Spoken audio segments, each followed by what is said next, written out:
Muzika FM. Tornike Querenchiladzestan ertad. რიგები პრეზიდენტის ადმინისტრაციასთან დავით ჩხიტუნიძემ საბერძნეთში საქართველოს ელჩთან და კონსულთან შეხვედრა არ მოისურვა. ჩხიტუნიძის ადვოკატების ცნობით ათენის აეროპორტში მოტივით დააკავეს ჩხიტუნიძე, რომ მისი დიპლომატიური პასპორტი საქართველოს საგარეო სამინისტრომ გააუქმა. ამ და სხვა სიახლეებზე რამდენიმე წამში. შინაგან საქმეთა მინისტრის ბრძანებას და პრეზიდენტის ინიციატივას შორის არანაირი კავშირი არ არსებობს. ამის შესახებ ადმინისტრაციის ხელმძღვანელ მანდრო ბარნოვმა განაცხადა. ბარნოვის განმარტებით ნურავის ჰქონია, რომ ნასამართლეობა შინაგან საქმეთა მინისტრის ბრძანებით ვინმეს მოიხსნა, მისივე თქმით ეს პრეზიდენტის პრეროგატივაა. ბარნოვი მოუწოდებს ღარიბაშვილის უწყებას, რომ საზოგადოება შეცდომაში ნუ შეყავთ და იაფასიან პოპულიზმს ნუ ეწევიან. შეგახსენებთ, ირაკლი ღარიბაშვილის უწყების ინფორმაციით მიმდინარე წლის 16 აგვისტოს 644 ბრძანებით პირდაპირ დადგენილი ახალი რეზოლუცია, რომლის თანახმადაც სისხლის სამართლებრივი პასუხისმგებლობისა და საჭირისგან სრულად გათავისუფლებულ პირთა მიმართ ვრცელდება ნასამართლეობის მოხსნის რეჟიმი. უკვე მეორე დღეა რიგებია პრეზიდენტის ადმინისტრაციასთან შეწყალების მსურველები რეგისტრაციას გადიან. ადმინისტრაციის ინფორმაციით პრეზიდენტის ინიციატივის საფუძველზე შეწყალების სურვილი ამ დრომდე 2100-მა პირმა გამოთქვა. აქედან 1200-მა რეგისტრირება უკვე მოახერხა, ხოლო დანარჩენები სატელეფონო ზარების მეშვეობით რეგისტრაციის რიგში ჩაეწერნენ. პარალელურ რეჟიმში, როგორც პრესსამსახურში განმარტავენ, პირები რეგისტრაციას ადგილზე მისვლითაც რეგისტრაციას გადიან. განცხადების მიღების დრო 10-დან 18 საათამდე. ამ თემაზე კომენტარი პრეზიდენტის მრჩეველმა ნინო კალუნდაძემ გააკეთა. ეს აქტი სამართლებრივად ძალაში შედის მხოლოდ და მხოლოდ მას შემდეგ, რაც განხილვის შედეგად პრეზიდენტი ამ აქტს ხელს მოაწერს. შესაბამისად, ყველა კანონმდებლობით გათვალისწინებული ვალდებულება, რომელსაც კანონმდებლობა აკისრებს პირს, ვიდრე იგი იქნება შეწყალებული, უნდა იქნას ამ პირის მიერ აუცილებლად დაცული. წინააღმდეგ შემთხვევაში მას შეიძლება ნეგატიური შედეგი დაუდგეს და ამავდროულად შეფერხდეს პრობაციის სააგენტოს ეფექტური საქმიანობა. შესაბამისად, ყველა პირს, ვისაც შეიძლება შესაძლო შეწყალება შეეხოს, ვთხოვთ, რომ ვიდრე არ იქნება მის მიმართ ინდივიდუალურად შეწყალების აქტი სამართლებრივად ძალაში შესული, ანუ პრეზიდენტის მიერ ხელმოწერილი, ვთხოვთ, რომ დაიცვას ყველა ის პირობა და წესი, რომელიც დადგენილია პრობაციის სააგენტოს მიერ და რომელსაც მას აკისრებს კანონმდებლობა. დავით ჩხიტუნიძემ საბერძნეთში საქართველოს ელჩთან და კონსულთან შეხვედრა არ ისურვა. როგორც მაია ფანჯიკიძემ ჟურნალისტებს განუცხადა, უარის მიზეზი მისთვის უცნობია, რაც შეეხება ჩხიტუნიძის ჯანმრთელობის მდგომარეობას. ექიმების ინფორმაციით ის დამაკმაყოფილებელია. ჩხიტუნიძის დიპლომატიური პასპორტის მოქმედების ვადა საგარეო საქმეთა სამინისტროს არ გაუქმებია. მას ჰქონდა დიპლომატიური პასპორტი, რადგან იმყოფებოდა დიპლომატიურ თანამდებობაზე, ხოლო თანამდებობიდან წასვლის შემდეგ პრეზიდენტის ბრძანებულებით, რომელიც მან გამოსცა 1 ოქტომბრის არჩევნების მერე, ყველას, ვისაც ჰქონდა დიპლომატიური პასპორტი, მათი მოქმედების ვადა გაიზარდა 1 წლით. იგი დაკავებული იყო სწორედ იმის გამო, რომ იძებნებოდა.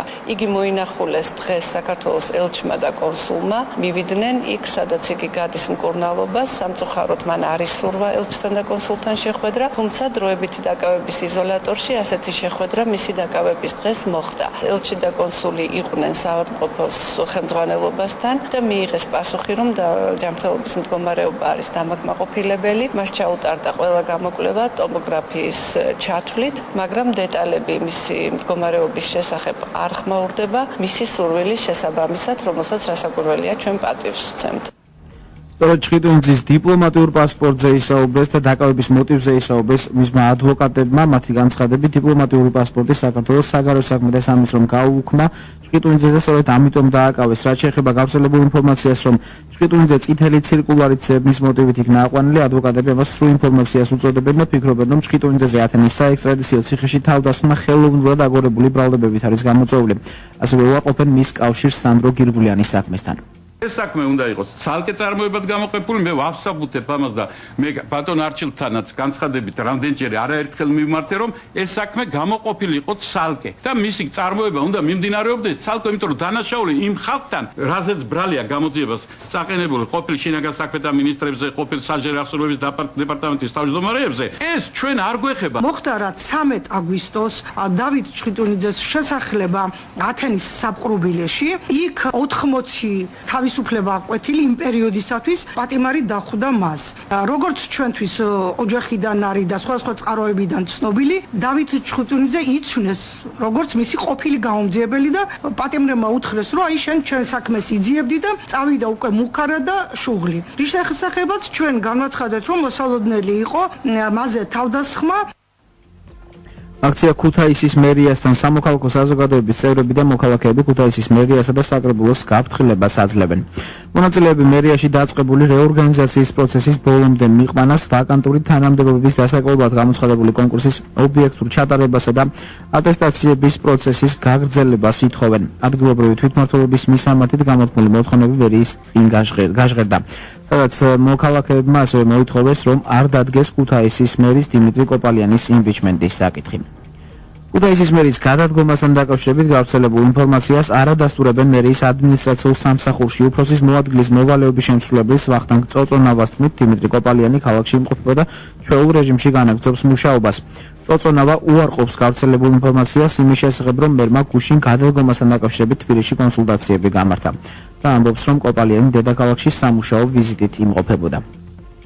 ქუთაისის ადგილობრივ თვითმმართველობაში პრემიების დარიგების საკითხიც გააპროტესტეს. პარტია თავისუფალი საქართველოს იმერეთის ორგანიზაციის ხელმძღვანელის თქმით, მერიაში პრემიების სახით 400.000-მდე ლარია გაცემული. იმ ფონზე, როდესაც ქალაქის ბიუჯეტი მძიმე ვითარებაშია. პრემიების გაცემას ადასტურებენ მერიის ადმინისტრაციაში და აცხადებენ, რომ თანამშრომლები მარიამობის დღესასწაულთან დაკავშირებით დაახალისეს.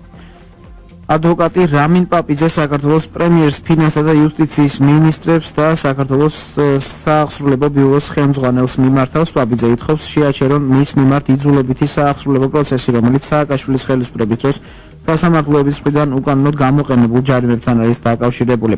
ადვოკატს 6,000 ლარზე მეტი ორდენებით დავალიანება 2008-2011 წლებში საადვოკატო საქმიანობის განხორციელების დროს მოსამართლეობის მიერ გამოწერილი ჯარიმების გამო დაუგროვდა.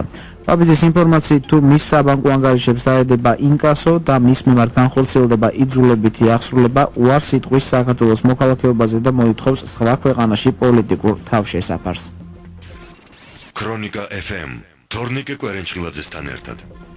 მეცხრიახის შესყიდვის მსურველებმა 4,500-ზე მეტი ხელმოწერა შეაგროვეს. პრემიერისადმი მიმართვას სიმბოლურად ხელს აწერს 23 ადამიანი. სამოქალაქო განვითარების ინსტიტუტის ხელმძღვანელის ია ანთაძის განცხადებით, მიმართვის ტექსტზე ეს ხელმოწერები ფორმალურია. სოციალურ ქსელში საინიციატივო ჯგუფის მიმართვას 4,500-ზე მეტი ადამიანი გამოეხმაურა. მისივე თქმით, ადამიანები მზად არიან შეისყიდონ მეცხრიარხი და Info9 იდეის ინიციატორის ვასილ მაღლაფერიძის განცხადებით, ტელეკომპანია სააქციო საზოგადოება ჩამოყალიბდება. ამისთვის კი საჭიროა საინიციატივო ჯგუფის მიმართვასთან დაკავშირებით ბიძინა ივანიშვილმა თანხაც დაასახელოს.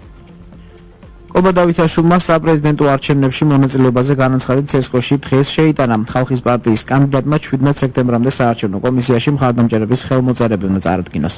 ჩნია, რომ 27 ოქტომბრის საპრეზიდენტო არჩევნები ეს არ არის ჩვეულებრივი არჩევნები, ეს არის რეფერენდუმი შემდეგ შეკითხვაზე. სააკაშვილს და მის ჯალათებს რა? აი ეს არის შეკითხვა რეფერენდუმზე. და ამ რეფერენდუმზე პასუხის გაცემა თითოეული მოქალაქის ვალია. მე მიმაჩნია, რომ უნდა დასრულდეს თავზე ხელის გადასხმა, შერჩევითი სამართალი და ლოიალობა სააკაშვილის ჯალათების მიმართ.